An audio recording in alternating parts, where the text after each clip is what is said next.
So that's an extract from Poland, one of the tracks on the Warsaw Concert LP from Tangerine Dream, a thing that was recorded live at a concert in Warsaw in December of last year. From Tangerine Dream, welcome Edgar Froese and Chris Franke. Welcome along to Saturday Live. Hi, Richard. Which came first, the pieces, like the thing Poland that we've just heard, or the idea of touring there? Which was the first thing? The idea of touring there was first.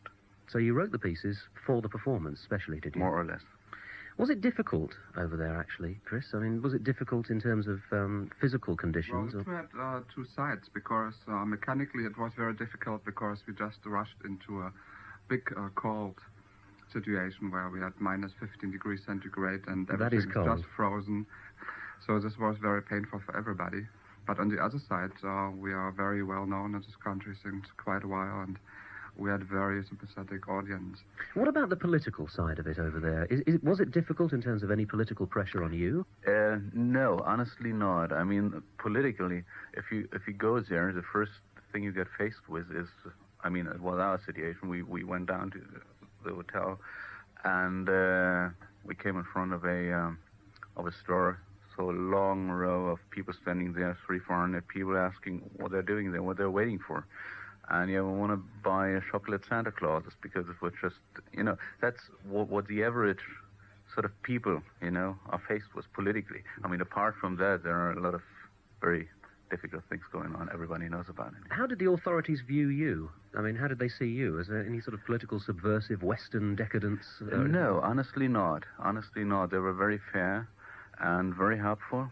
No problems at all. And wherever we wanted to go, we could. No guidance, no shadow. No shadow. Well, at least you didn't set the shadow, maybe. I don't know. I'm really surprised because, you get the impression that these people are subjected to very, very authoritarian rule now. That's true, yeah. But if you are not heavily make any sort of propaganda, then they'll leave you. Do they regard you as a rock band, or do they see you as maybe something a little bit more than that? Well, for them, it's interesting that they cannot classify us that easily, so they see us still between classic and avant-garde and rock and roll, and somewhere in between.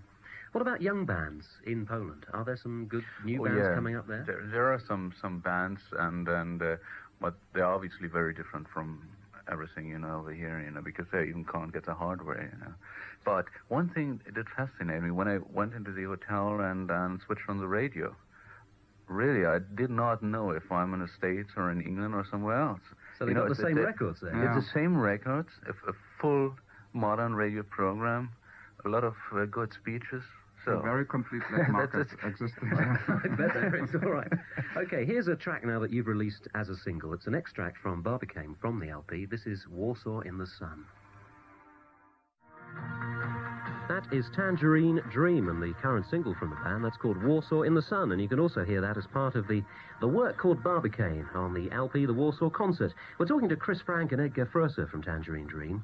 There you go, you got a single out there, which is it's almost a unique thing for you for a while, isn't it? What do you think about the modern bands doing synthesizer music, Edgar? Not just understood as a compliment, but I think whatever done in electronics and modern electronics, pop music, mainly came from England in these days. And I think we are fascinated by a few bands. Some others are on its way. But there are some people who are working quite seriously, thinking about Kate Bush, for instance. And you see her as working seriously with electronics, do you, then? Sure. Oh, sure. You must have heard something I haven't.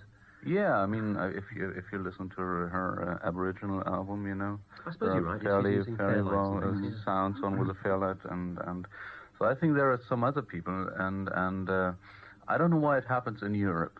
We are quite astonished about that because when we were touring in Japan or America, there is so much hardware around and so little of software. I mean, the minds aren't working right, are they? Yeah, I don't know why it happens in Europe always. Yes. Why do you think it is, in fact, Chris, that it all started with yourself in Germany when it did, in 1970 and things? Why was it that Germany gave birth to this sort of music? Because in Germany there was just no tradition, and one had to start at one point, and one just looked where we can start, and so we took, of course, the newest clothes we can find. Everybody thought there will be an electronic music period, but then it will get back to acoustic music. But it just hasn't done for two reasons, because people are still looking for the new sound all the time. and they just can do it through electronic, it seems to be. On the other hand, they found out that economics play a game too, and for many people it's cheaper to produce music through electronics. Also, this is not so nice side about it. Yes, I mean, also, a lot of people with no talent seem to be able to have hit records by cheating using the electronics. That is a big problem, Yeah, that's a problem. that everything is a bit watery because a lot of repetition of styles. But that's industry, music now is a total industry. It's not just the young people's movement anymore like in the 60s. But on the other hand, one should fairly see the economic situation in terms of young people, If you're working somewhere in the docks of Liverpool or Glasgow, where else, you got a chance to buy a synth, for, 100 or 200 pounds, and you can make a hit, if you see it that way, it's much better to have that hit instead of working in the docks. So opportunity to do something. Absolutely. But you're not pressured into staying with these electronic things. You actually want to stay. We never were. Yeah. We never were, because we were quite astonished through the years that people always call us some electronic maniacs, some robots. We never were. All right, let's talk a bit then about your performance, because it's a while since you played a show over here, and I'm wondering if you have any plans of maybe bringing something like this concert to London or something. Yeah, we will, but not before summer next year. Unfortunately, I have to say that there is a huge demand by agents and people and so on, but the thing is that we had to step very heavily into soundtrack work.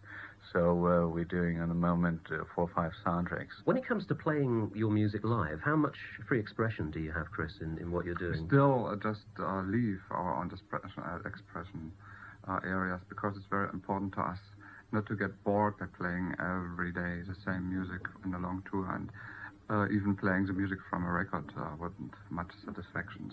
So if you saw a Tangerine Dream concert 2 days running, there would be a difference between the 2 days, would there? Yeah, definitely. Yes. Yeah. That's the idea. All right. Thank you for talking to us today. Look forward to seeing you over here with live concerts next summer.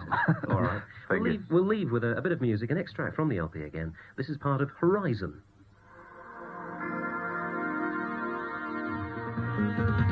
Tangerine Dream, that's Horizon from their new album Poland.